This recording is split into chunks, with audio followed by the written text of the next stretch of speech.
ऐसी बहुत सारी दिव्य आत्माएं हैं जो संसार में जन्म लेना चाहती हैं, लेकिन उन्हें अप्रोप्रिएट गर्भ नहीं मिल रहा, मतलब उन्हें वो वाइब्रेशन नहीं मिल पा रही हैं जो इस धरती पर अगर हों तो वो आना चाहेंगी। ऐसी बहुत सारी दिव्य आत्माएं हैं। अगर संतान से ही दुख लिखा कर आए हैं तो फिर गर्भ संस्कार कर लें या फिर वो कर लें, वो असर करेगा क्या? ये बड़ा महत्वपूर्ण सवाल है। आज के शुभ कर्मों से पुराने बुरे कर्मों को बदला जा सकता है, इस पे हमने कभी भी क्वेश्चन मार्क नहीं लगाया। प्रयास जरूर किया जाना चाहिए। शिवो श्वास के साथ आप कनेक्ट कर दिया अपने बेबी को। अब प्रत्येक श्वास, जैसे जैसे आप श्वास ले रहे हैं, आपके साथ परमात्मा का नाम अंदर जा रहा है, और वो नाम अंदर जा रहा है, बच्चे के संस्कार बदल रहे हैं।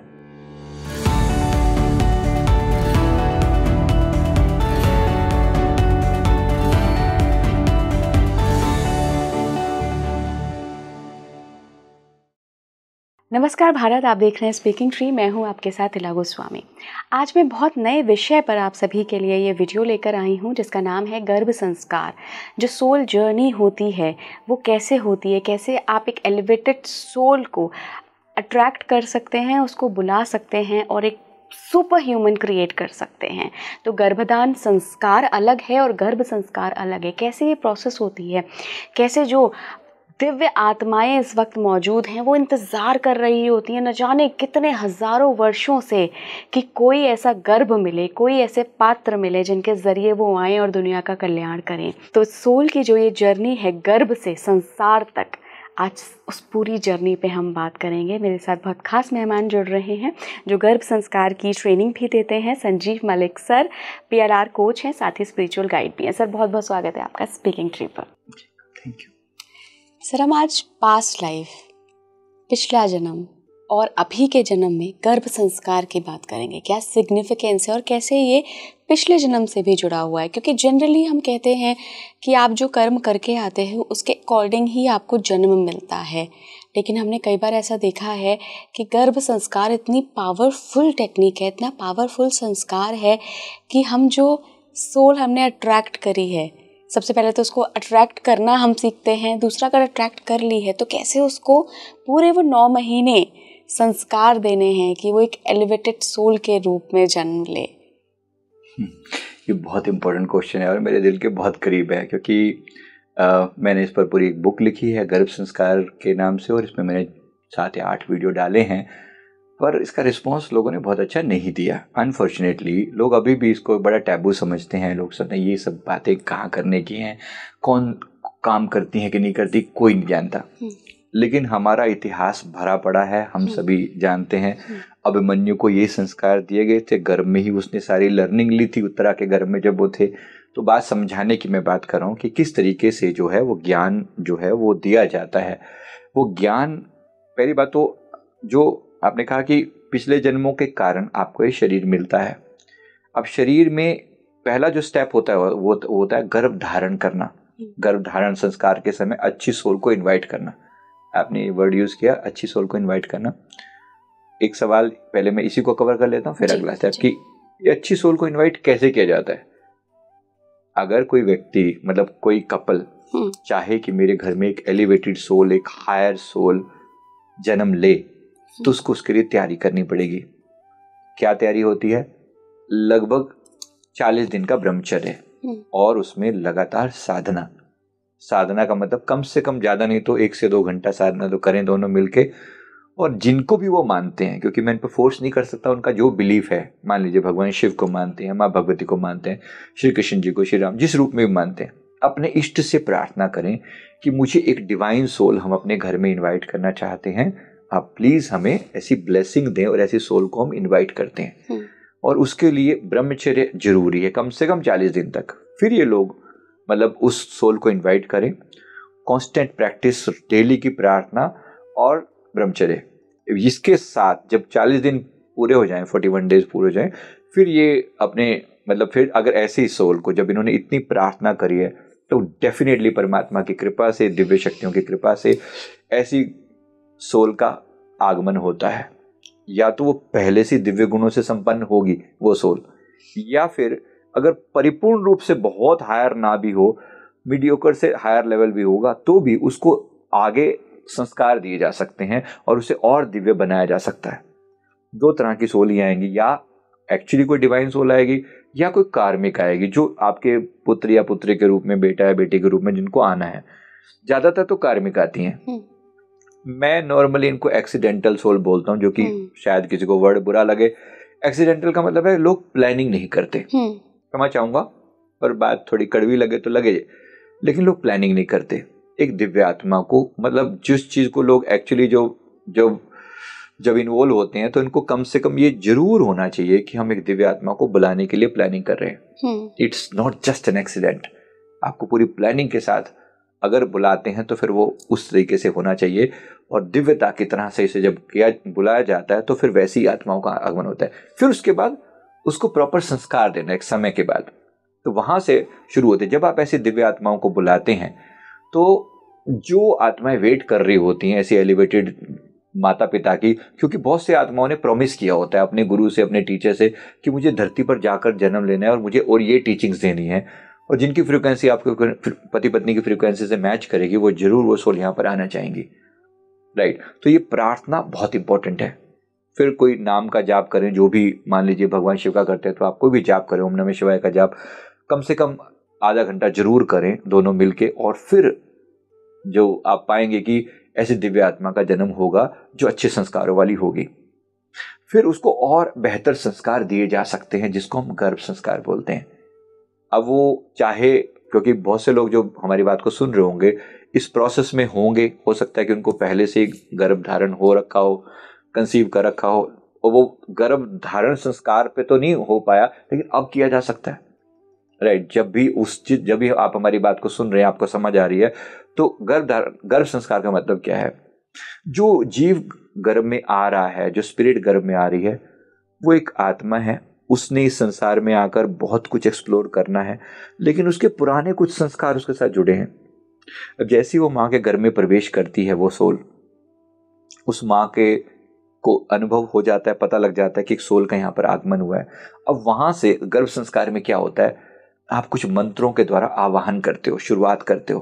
फॉर एग्जाम्पल, आप शुरुआत करते हो गायत्री मंत्र से। मान लो उस माँ को पता लग गया कि मेरे घर में बेबी ऐसा आने वाला है, तो उस दिन से उसको एक स्वागत करने की तैयारी में चलना चाहिए। मतलब ऐसा माहौल बनाना चाहिए कि जैसे मेरे घर में सच में भगवान कृष्ण आ रहे हैं, मतलब ऐसा मान के, या माँ भगवती का साक्षात आगमन होने वाला है। वो जो होगा वो हम नहीं जानते, लेकिन दोनों ही रूपों में मेरा दिल उनके प्रति समर्पित है।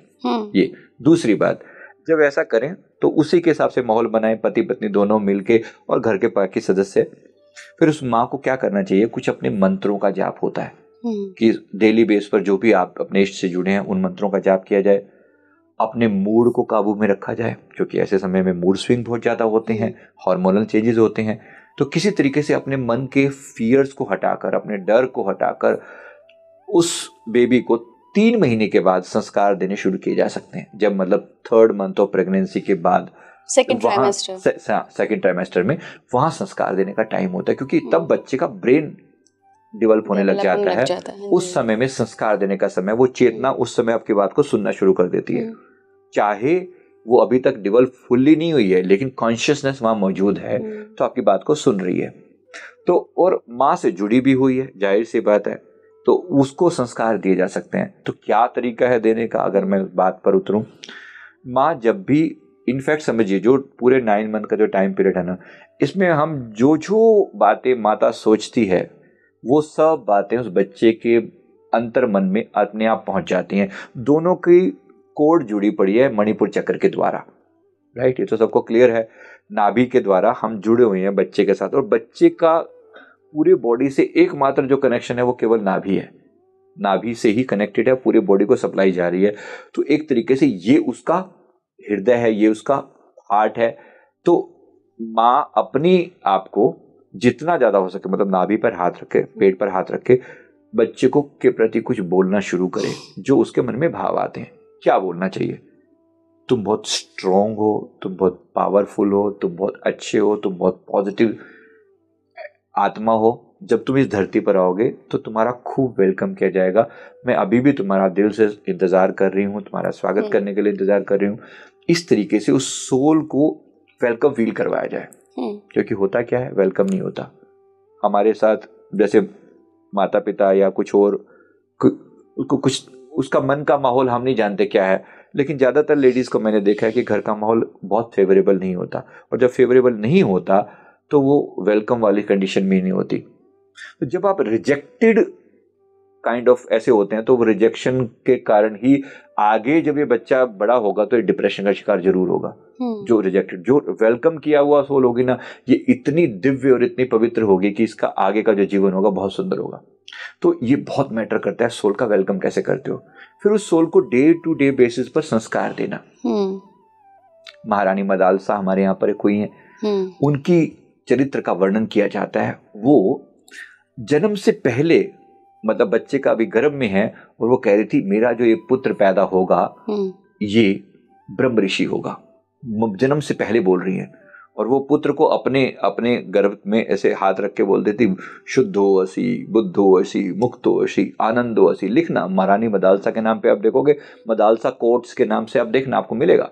बड़ा विस्तार से वर्णित किया गया कौन कौन से कैसे कैसे शब्दों का उन्होंने उस आत्मा के प्रति यूज किया कि ही आत्मा, हे शुद्ध आत्मा, तुम मेरे गर्भ में आई हो, मैं तुम्हारा वेलकम करती हूँ, तुम एक शुद्ध चेतना हो, तुम एक पवित्र आत्मा हो, तुम्हें संसार में आकर वो महान कार्य करना है जो जिसको करने के लिए तुम इस धरती पर आए हो। तुम इस धरती के लिए प्रकाश हो, तुम इस धरती के लिए एक उजाला हो, तुम इस धरती की चेतना को बढ़ाने के लिए आए हो, तुम्हारा मैं स्वागत करती हूँ।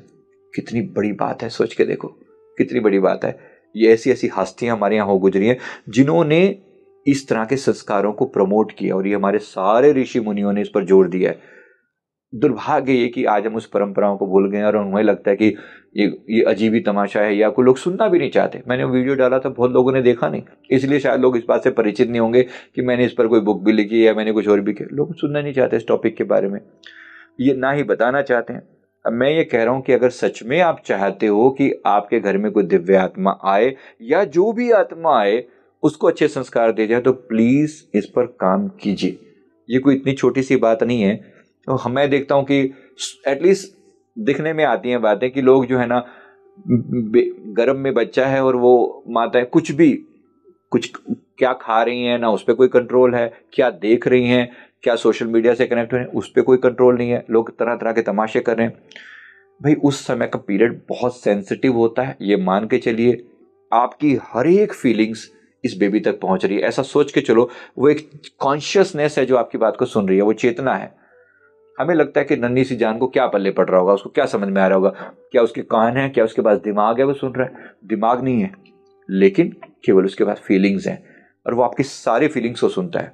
अगर डॉक्टर आर्नोल्ड करके एक हैं जिन्होंने इसके ऊपर बड़ी रिसर्च करी है, उन्होंने विस्तार से बताया कि अगर कभी कोई स्त्री, गर्भवती स्त्री अगर कभी बहुत डरती है, घबराहट होती है ना, जब वो बहुत डरने लगती है, घबराहट होने लगती है, एंग्जाइटी होने लगती है, उस समय बच्चे की हार्ट बीट कुछ समय के लिए रुक जाती है, जो कि बहुत खराब है। इसका मतलब ये होगा कि इस बच्चे की ग्रोथ में आपने बहुत बड़ी ब्लॉकेज लगा दी। तो आपका डर, आपके फियर, आपका गुस्सा, आपके नेगेटिव इमोशन सब बच्चे को प्रभावित कर रहे हैं। कोई बड़ी बात नहीं है जब ये बच्चा संसार में आएगा तो फिर डिप्रेशन का शिकार हो जाए, या शुरू से ही मेंटल इलनेस के साथ पैदा हो या कुछ हो, तो वो सब कुछ भी हो सकता है अगर आपने अच्छे संस्कार नहीं दिए। तो प्लीज प्रिपेयर योरसेल्फ। ये पीरियड इतना इंपॉर्टेंट होता है। मैं ये कहना चाह रहा हूँ कि इसको अच्छे से, अगर आपको समझ नहीं है तो समझ ले सकते हैं कि किस प्रकार से संस्कार देने, क्या बोलना चाहिए, क्या होना चाहिए। तो संस्कार देने का एक तरीका है, तो ऐसे दिए जाए। राइट सर, आपने कहा कि सबसे पहले तो हमें एक एलिवेटेड सोल को इनविटेशन देना है अपने वूम में, कि आप 40 दिन का आपने पूरा वो ब्रह्मचर्य का और मंत्र जाप का प्रोसेस बताया। तो यहाँ पे माँ बाप के कर्मा बीच में हिंडर नहीं करेंगे कि अगर इनके पिछले जन्म के कर्म में ही वो एलिवेटेड सोल नहीं लिखी है, अगर संतान से ही दुख लिखा कर आए हैं, तो फिर गर्भ संस्कार कर लें या फिर वो कर लें, वो असर करेगा क्या? ये बड़ा महत्वपूर्ण सवाल है। बिल्कुल बिल्कुल 100% महत्वपूर्ण है। डेफिनेटली मैंने अब आपको ये बात बोली ना, कोशिश करो कि दिव्य आत्मा का आगमन हो। आप बुला तो सकते हैं, प्रयास तो कर सकते हैं, पर फिर भी मैंने कहा कर्मा बहुत इंपॉर्टेंट है, बहुत बड़ा रोल है कर्मों का। अब तभी तो गर्भ संस्कार का है ना। एक तो सोल पहले से एलिवेटेड आ रही है, सोचो, उसको किसी संस्कार की जरूरत नहीं है, वो पहले से एलिवेटेड है।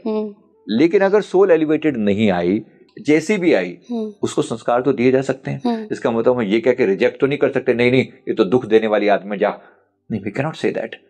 हमें उसको संस्कार तब भी देने हैं, सुधार तो करना है ना। क्योंकि हो सकता है अगर आपके घर में ये दुख देने क्यों आ रहा है, अगर आ रही है या आ रहा है, आपने भी कभी दुख दिए होंगे। तो इस सोल से डील करना आपकी रिस्पॉन्सिबिलिटी, आपका कर्मा है। तो डील करने का तरीका क्या है? इसको वेलकम किया जाए, तरीके से वेलकम किया जाए, और डे 1 से ही आपको मौका मिला है कि इसको सुधारने का। व्हाई नॉट, क्यों ना सुधार करो। अगर आज मैं इसको अच्छे संस्कार दे दूं, बेशक ये मेरे प्रति नफरत का भाव लेकर आइए, मान लो ऐसा हो सकता है कि एक ऐसा मेरे साथ कार्मिक रहा हो कि हमारे प्रति नफरत का भाव लेकर, लेकिन शुभ संस्कार दिए जाएं, पवित्र संस्कार दिए जाएं, और मैं कहूं कि मैं तुम्हारी माँ हूं या मैं तुम्हारा पिता हूं, और एक लविंग रिलेशनशिप हमारे बीच में क्रिएट हो सकती है। Why not. आज के शुभ कर्मों से पुराने बुरे कर्मों को बदला जा सकता है, इस पे हमने कभी भी क्वेश्चन मार्क नहीं लगाया। पुराने बेशक बुरे रहे होंगे, लेकिन आज के शुभ कर्म भी तो है ना, वो उसको और पार कर सकते हैं। प्रयास जरूर किया जाना चाहिए। बिल्कुल सही बात है, पुराने कार्मिक अपनी जगह पर, लेकिन आज के दिव्य संस्कार अपनी जगह पर। अब सोच के देखिए ना, प्रहलाद जैसी हस्ती कहाँ पैदा हुई थी? हिरण्यकश्यप के घर पे। बड़ी अजीब बात है। और देवन से किसका साथ मिला था उनकी माँ का यादू को? नारद मुनि जी का। नारद मुनि जी ने डे 1 से उनके मन में वो बीज डाल दिया था। बीज डाल दिया था, ओम नमो भगवते वासुदेवाय करके। तो वो इतना मंत्र दृढ़ हो गया गर्भ के अंदर कि वो हिरण्यकश्यप जैसे राक्षस के घर में पैदा होकर भी, जो सदा दूसरों का विध्वंस करता है, जो सदा भगवान विष्णु जी के बारे में बुरा सोचता है, उनके घर में ही भगवान ने ऐसी हस्ती को भेज दिया। सोच के देखो, एक सोल पहले से एलिवेटेड, और फिर उसको संस्कार अच्छे दिए गए।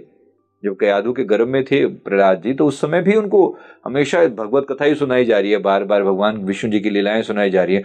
तो वो आत्मा क्यों नहीं अट्रैक्ट होगी? जरूर होगी। हर छोटी से छोटी और बड़ी से बड़ी बात का असर बच्चे के ऊपर पड़ता ही पड़ता है, होना भी चाहिए। बिल्कुल सर, 2 चीज़ें हम जनरली प्रैक्टिस में देखते हैं। एक तो होता है कि जो आपने प्रोसीजर बताया, ये शास्त्रों में भी लिखा है गर्भ संस्कार का, कि आप कैसे इनवाइट करिए, फिर पूरे 9 महीने आपको क्या रूटीन फॉलो करनी है। दूसरा प्रोसीजर जो ज़्यादातर लोग प्रैक्टिस में लाते हैं कि अगर संतान नहीं हो रही है तो कोई मंत्र ले लिया, श्री कृष्णाय वासुदेवाय, या जो भी जिसमें भी भगवान में वो यकीन करते हैं, उस मंत्र के ज़रिए उन्होंने कंसीव कर लिया। लेकिन कंसीव तो कर लिया, पर वो रूटीन फॉलो नहीं करी।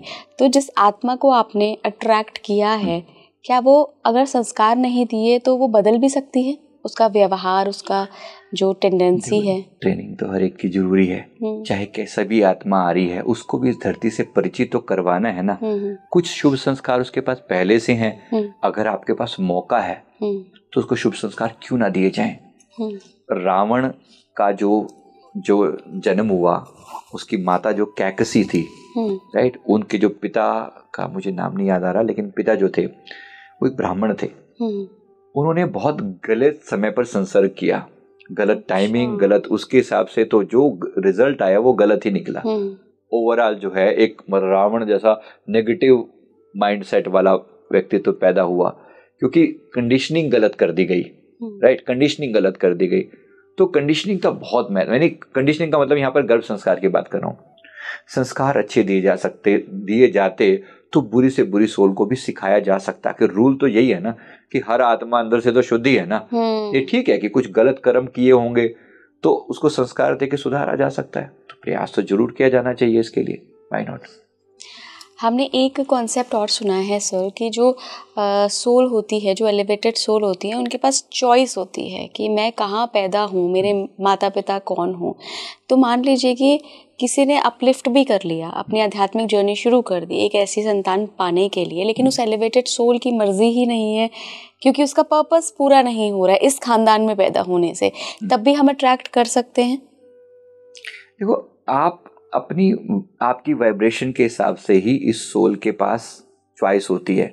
एक हायर सोल जो होती है ना, वो बंधी हुई नहीं है, या ध्यान रखें है ना, वो बंधी हुई नहीं है, वो कार्मिक लेवल पर नहीं आ रही है। अच्छा। उसकी अपनी चॉइस है, वो चाहे तो आए चाहे तो ना आए। कई बार बड़ी हायर सोल भी जानबूझ के स्ट्रगलफुल लाइफ चुनती हैं। ऐसा भी होता है बहुत बार कि कोई बहुत हायर सोल होंगी ना, वो जानबूझ के अपने आप को लोएस्ट लेवल पर पैदा करके फिर हाईएस्ट लेवल पर ऊंचा उठ के दिखाती हैं। आपने कुछ समय पहले रविदास जयंती मनाई, तो संत रविदास जी एक ऐसी महान हस्ती थे जिनका जो जन्म हुआ, जो आज के टाइम में जिनको हम SC ST बोलते हैं, ऐसी फैमिली में जन्म हुआ, लेकिन चेतना का लेवल इतना ऊंचा कि मतलब माँ गंगा ने खुद उनके द्वारा भेजा हुआ एक जो 2 पैसे का सिक्का था उसको लेने के लिए माँ को खुद अपना हाथ आगे करके उन्हें स्वीकार करना पड़ा, हाथ जोड़ना पड़ा। ऐसी महान हस्ती जिनके आगे पूरी दुनिया आज उनको संत रविदास जी के नाम से जानती है, ऐसी हस्ती जिनकी मीराबाई उनकी एक शिष्या थी, जिनका, और जबकि कृष्ण ने खुद कहा था जाओ रविदास के पास, जाओ रविदास के पास, बिल्कुल सच है ये। तो मीरा को जिन्होंने ज्ञान दिया वो हस्ती कहाँ पैदा हुए, अपने आप को एक लोएस्ट उसमें उन्होंने पैदा करके और फिर एलिवेट करके दिखाया। ये उनका पर्पस था। ऐसी हायर सोल भी चुनती हैं कि लोएस्ट जगह पर पैदा होकर मुझे एलिवेट करके दिखाना है। कबीर साहब जी के साथ भी ऐसा ही था। उनके भी जो माता पिता थे जुलाहे थे, ऐसी जगह पर उन्होंने जन्म लेना स्वीकार किया, फिर अपने आप को एलिवेट करके दिखाया। तो ऐसा हो सकता है। सोल कॉन्ट्रैक्ट क्या रोल प्ले करता है गर्भ संस्कार में? सोल कॉन्ट्रैक्ट का यही रोल है कि देखो, सोल कॉन्ट्रैक्ट का मतलब क्या है कि जैसे आपके पास आपने एक कॉन्ट्रैक्ट कर रखा है कि मेरे को अपने जीवन में ये चैलेंजेस आने हैं, राइट, ये चैलेंजेस आने हैं। अब उसी के बेस पे ही आपके माता पिता चुने जाते हैं कि आपको जन्म कहाँ देना है। अब जैसे हायर सोल हैं तो उनके पास चॉइस होती है, और जो लोअर सोल है कोई चॉइस नहीं होती, उनको धकेल दिया जाता है, डाल दिया जाता है। मुझे बहुत अच्छे से याद है, मुझे जब इस धरती पर भेजा जा रहा था तो मुझे चॉइस दी गई थी। मेरा एक जन्म पॉसिबल था कि मेरे कर्मा जापान के साथ बहुत ज़्यादा जुड़े हुए थे, तो मुझे बोला गया था कि तुम चाहो तो तुम्हारा जन्म जापान में हो सकता है, तुम वहाँ रहो, जन्म लो, और वहाँ का कुछ 20-25 साल तक तुम्हें वहाँ पर रहकर वहाँ काम करना है, फिर तुम इंडिया आओ, फिर यहाँ ग्रो करो, यहाँ पे आकर सेवा करो। और दूसरा, तुम इंडिया में जन्म लो, लेकिन यहाँ का जो लेवल होगा, यहाँ का इकोनॉमिकल कंडीशंस होंगी, यहाँ के जो माता पिता होंगे बहुत लोअर लेवल पर होंगे, लेकिन डे 1 से तुम्हें गुरु भक्ति की प्राप्ति होगी, यानी आध्यात्मिकता की प्राप्ति होगी। तुम चॉइस है। ये चॉइस तब दी जा सकती है जब आपके पास कुछ पुण्य है पहले के। लोअर सोल्स के लिए कोई चॉइस नहीं होती, उनको सिर्फ धकेला जाता है, ये कर्मा है, कार्मिक बॉडी है, कर्मा के हिसाब से तुम्हें यहाँ जन्म लेना है, मतलब लेना है, नो चॉइस। हायर सोल्स के लिए चॉइस होती है, और मेरे से भी जो हायर होती होंगी उनके लिए और ज़्यादा चॉइस होती होंगी, लेकिन फिर वो चुनती हैं, फिर उनके पास ये ओपननेस होती है, मुक्त आत्माएं हैं वो, फिर जो चॉइस लेती हैं फिर उसके हिसाब से वो जन्म चुनते हैं कि मुझे ये मेरी सोल कॉन्ट्रैक्ट को फुलफिल करता है। जैसे मेरा सोल कॉन्ट्रैक्ट में पहली चीज़ ये थी, मुझे गुरु भक्ति पर जीवन जीना है, मतलब वो जीवन होना चाहिए पर मेरे गुरु को समर्पित होना चाहिए, क्योंकि पिछले जन्मों से वो मेरी इतनी संभाल कर रहे हैं, तो मैंने प्रॉमिस किया था कि मैं जो जीवन मेरा होगा मैं आपको समर्पित करूंगा, जो मैं जीऊंगा मरूंगा पूरा जीवन श्वास श्वास में आपको समर्पित करूंगा। तो इसलिए मैंने मांग रखी थी कि ये मुझे मिले, तो मिले भी सही। उन्होंने जब से मेरी आंख खोली पहले दिन से मैंने अपने गुरुदेव की मूर्त को घर में पाया, जब तक मुझे समझ आया। तो ये चॉइस हो सकती है जब आपके पास एक थोड़ा सा पहले उत्तम दर्जे की आप सोल हैं तो आपके लिए चॉइस होती है, लोअर सोल्स के लिए चॉइस नहीं होती। विचार सबसे बड़ा एक ऑब्स्टेकल कहूँगी मैं, जब भी हम गर्भ संस्कार या कोई भी ऐसे रिचुअल की बात करते हैं जहाँ हमें बहुत नियम में रहना पड़ता है, और नियम तो मनुष्य के रास्ते का सबसे बड़ा रोड़ा होता है, जनरली हम मानते हैं ऐसा। हालांकि मेरा मानना है कि नियम के बिना तो क्या ही जीवन है। तो ये नियम कैसे फॉलो किया जाए? क्योंकि सर देखिए, आजकल हम बिल्कुल आज की ही बात कर रहे हैं। आजकल जो लेडीज़ हैं, जो महिलाएं हैं, वो घर भी देख रही हैं, बाहर भी देख रही हैं, वो दोनों साइड उनकी एनर्जी लगी हुई है। ऐसे में उस शक्ति को भी धारण करना, उस सोल को धारण करना और फिर उसको प्रॉपर संस्कार देना, थोड़ा सा विचारों को कंट्रोल करने में ना बड़ी दिक्कत आती है। तो सही, स्ट्रगल तो बहुत बड़ा है, और मैं सच में इस बात के लिए मातृशक्ति को नमन करता हूँ कि वो इतनी बड़ी चीज़ करने का संकल्प वो लेती हैं।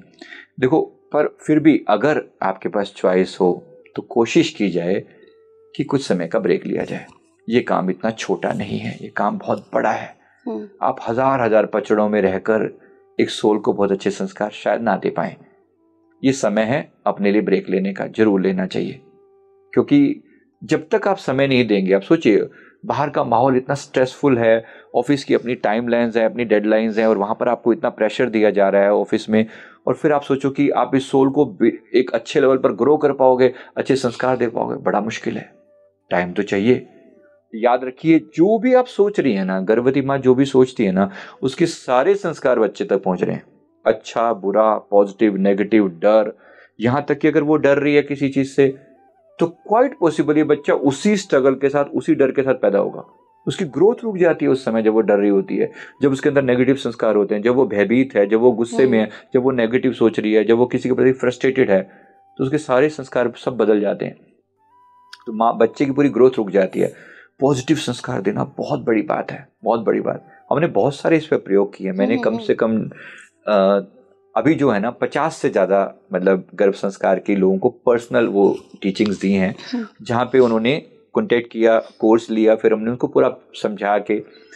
एक टिपिकल केस जो मुझे अपने एक कोलीग का याद आता है, उस समय सैमसंग में वो काम करते थे, तो कोलीग थी, वो उस समय उसी अवस्था से निकल रहे थे, मतलब प्रेगनेंसी की अवस्था थे। तो उनको इस संस्कार पे बात की, तो मैंने उससे पूछा कि आप कैसा बेबी मतलब होना चाहिए। तो उसने कहा कि मुझे ना रोते बच्चे बिल्कुल पसंद नहीं, मुझे तो स्माइलिंग बेबी होना चाहिए, जो मर्जी हो स्माइलिंग हो।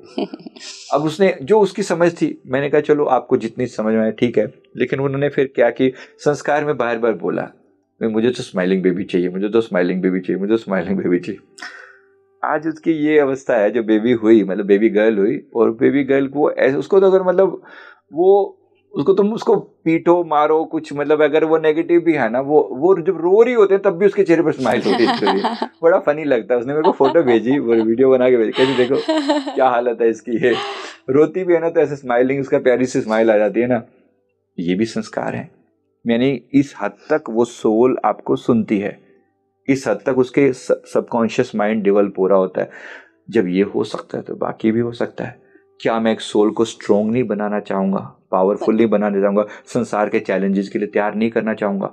मैं 5 लेवल की ग्रोथ की बात करता हूँ। जब भी बोला जाए, अगर माँ बच्चे को संस्कार देने लगी है, फिजिकल ग्रोथ, फिजिकली आप स्ट्रोंग हो, पावरफुल हो, आपके हाथ पैर अच्छे पावरफुल हैं, शक्ति है, आपकी ऊर्जा अच्छी है, आपका बॉडी स्ट्रांग है, आप हेल्दी हैं, इम्यून सिस्टम अच्छा है, तो बोला जा सकता है ना। वरना लोग लो इम्यूनिटी के साथ पैदा होते हैं, फिर सारा जीवन स्ट्रगल में ही निकल जाता है उनका, कि कभी पेट खराब तो कभी सिर दर्द हो। क्या गड़बड़ हुई है? क्योंकि कभी केयर नहीं की गई, उस सोल की केयर नहीं की गई। माँ खुद अपने आप से स्ट्रगल कर रही थी ना, कभी बच्चे को संस्कार दे पाई। उस स्ट्रगल में जब वो अपने आप को ससुराल में सेटल करने की कोशिश कर रही थी, उसी समय में गर्भ का भी हो जाता है बहुत बार ऐसा। तो वो टाइम बड़ा मुश्किल वाला होता है। और जब जिस लेवल पर भी माँ ने संस्कार दिए होंगे, बेबी वैसा ही ग्रो करेगा। पहली फिजिकल ग्रोथ, दूसरा मेंटल ग्रोथ। हम क्यों ना चाहेंगे कि बच्चे के अंदर मेमोरी अच्छी हो, कंसंट्रेशन लेवल अच्छा हो, उसकी डिसीजन मेकिंग पावर अच्छी हो। क्या संस्कार नहीं दिए जाने चाहिए? जरूर होनी चाहिए। और क्यों ना मदर भी कोशिश करे कि अपने अंदर भी डेवलप करे, क्योंकि केवल बच्चे की ट्रेनिंग थोड़ी हो रही है, वो अपनी भी ट्रेनिंग हो रही है साथ में। अगर माँ की खुद की डिसीजन मेकिंग अच्छी नहीं होगी, बच्चे से क्या उम्मीद करेगी वो? तो खुद पे भी काम करे। क्या डिसीजन मेकिंग पजल सोल्व नहीं कर सकती? वो कुछ करे उस पर काम भी, और ये होना भी चाहिए। मैं तो बहुत लोगों को रेकमेंड करता हूँ। एक एक्सरसाइज होती है, ब्रेन जिम एक्सरसाइज होती है। तो इसमें हाथों की कुछ मूवमेंट्स होती हैं, मतलब जिसमें अलग अलग मूवमेंट्स के द्वारा वो कुछ किया जाता है, दोनों हाथों से अलग अलग एक्टिविटी की जाती है। तो उससे खुद का भी ब्रेन डेवलप होता है, लेफ्ट और राइट ब्रेन के बीच में कम्युनिकेशन होता है। ब्रेन जिम के नाम से मैंने कुछ वीडियो डाले हुए हैं, देखा जा सकता है। प्लस बेबी के ऊपर भी आप लेफ्ट और राइट ब्रेन पर काम कर रहे हो, यानी उसका मैस्कुलिन और फेमिनिन एनर्जी बैलेंस कर रहे हो आप। बहुत बड़ी बात है।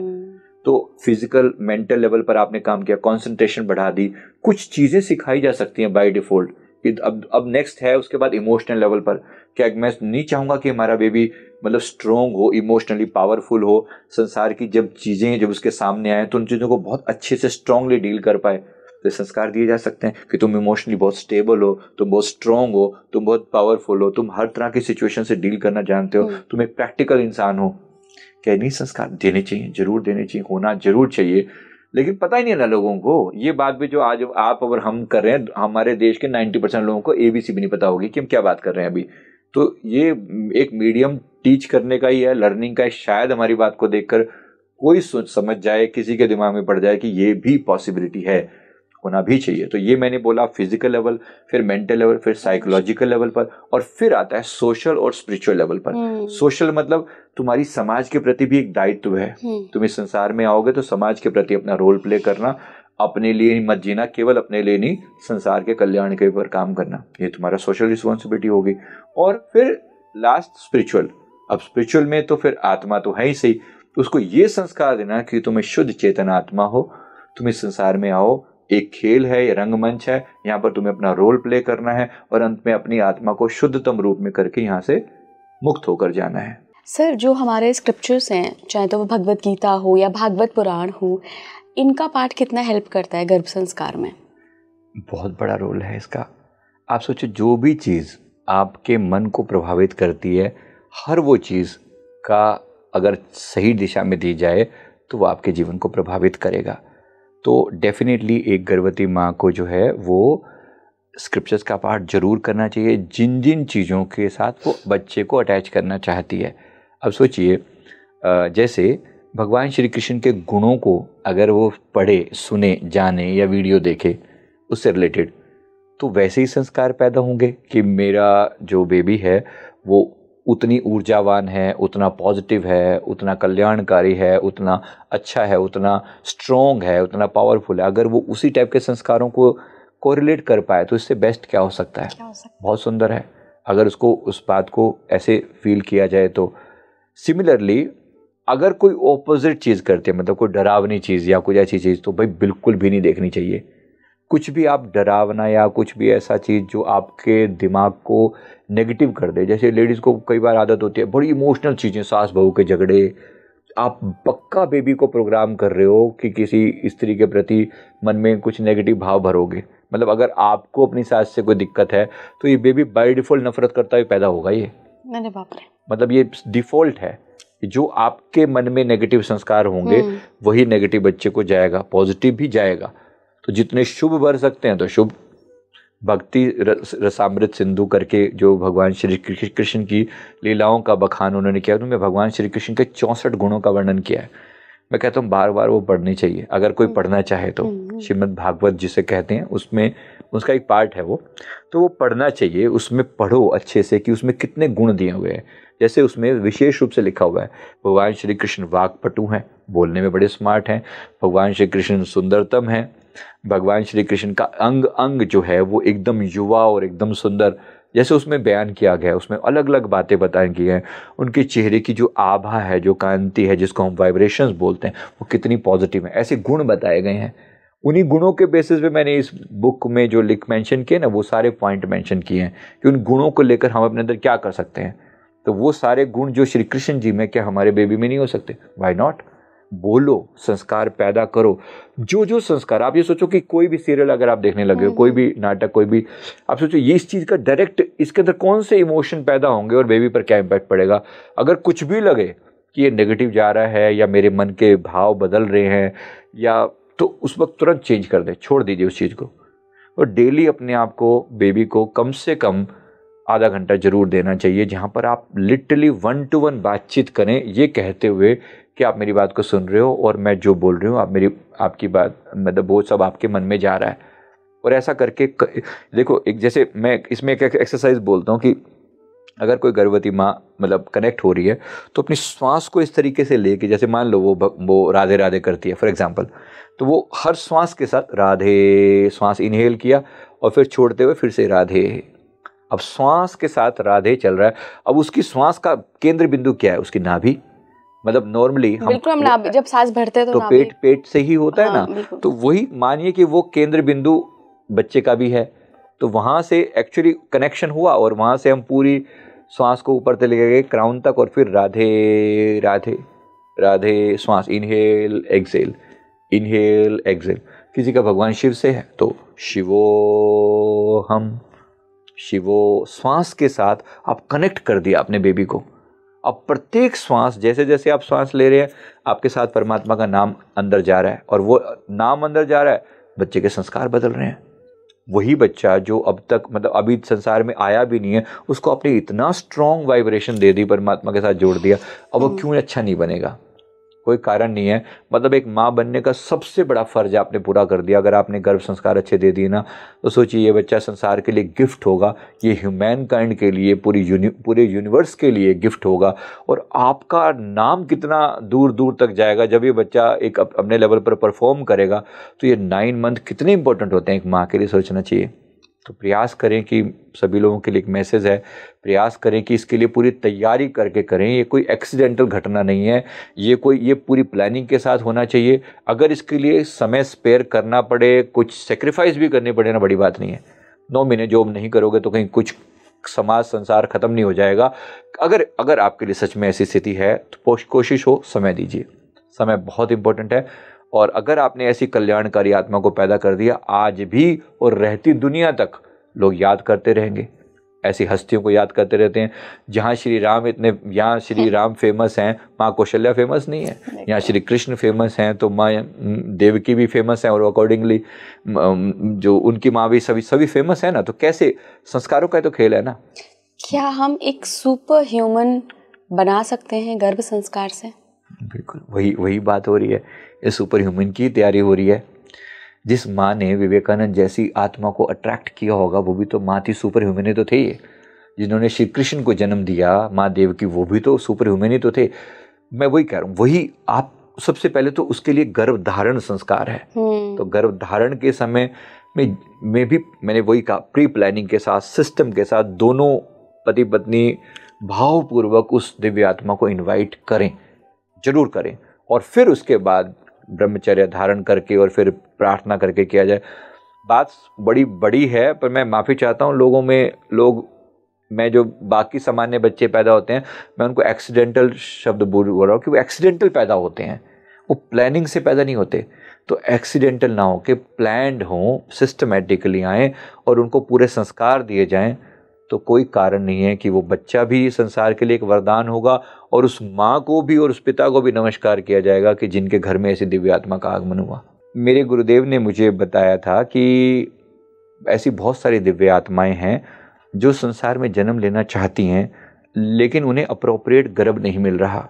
मतलब उन्हें वो वाइब्रेशन नहीं मिल पा रही हैं जो इस धरती पर अगर हों तो वो आना चाहेंगी। ऐसी बहुत सारी दिव्य आत्माएं हैं। तो इनको इनवाइट करने के लिए ही ये प्रार्थना अवश्य करनी चाहिए। ये कब से इंतज़ार कर रही हैं। अगर हमारी वाइब्रेशन वैसी होंगी तो इन दिव्य आत्माओं को आते हुए देर नहीं लगेगी। They are very much ready. और ये आत्माएं अगर धरती पर एक भी उदय आ गई, एक व्यक्ति की वजह से पूरी पृथ्वी की कॉन्शियसनेस बदली जा सकती है। एक व्यक्ति ने ही इतने चमत्कार तो किए हैं ना। अभी भी तो एक आत्मा के कारण ही तो ये हो रहा है ना। एक ही हस्ती तो आती है जो इतनी अच्छे लेवल पर होती है कि वो पूरी धरती की कॉन्शियसनेस पर काम कर सकती है। तो इसके लिए जरूर प्रयास करना चाहिए। बिल्कुल सर, बहुत बहुत धन्यवाद सर। गर्भधारण और गर्भ संस्कार दोनों के बीच का अंतर आपने बताया, प्रोसीजर आपने बताई, और साथ ही कैसे हम आम मनुष्य भी एक एनलाइटेंड सोल को इनवाइट कर सकता है, ये भी आपने बताया। बहुत बहुत धन्यवाद। हाँ जी, बहुत शुक्रिया। आप जुड़े रहिए स्पीकिंग ट्री के साथ। कैसा लगा आपको ये वीडियो, मुझे कमेंट बॉक्स में ज़रूर बताइएगा। नमस्कार।